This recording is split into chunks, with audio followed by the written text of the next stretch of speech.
Kepala Badan SAR Nasional Marsikal Madya Henry Alfian memeriksa kesiapan alat dan personil kantor pencarian dan pertolongan Palembang Selasa pagi.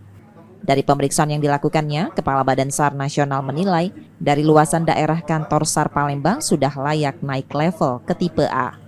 Selain terlihat dari jumlah peralatan dan personelnya yang sudah masuk kategori lebih tinggi.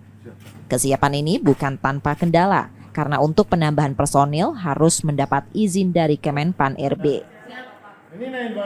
Dan kita pikirkan bahwa kelasnya kepala kantor atau kantor SAR Palembang ini telah mungkin segera harus ditingkatkan menjadi kelas A.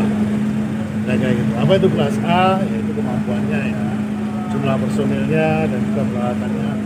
Permasalahan yang dihadapi adalah sekarang izin dari Kementerian PAN dan RB yang terkadang menjadi kendala. Karena setiap kenaikan atau meningkatkan kelas atau kantor atau jumlah pegawai itu harus seizin dari Kementerian PAN dan RB.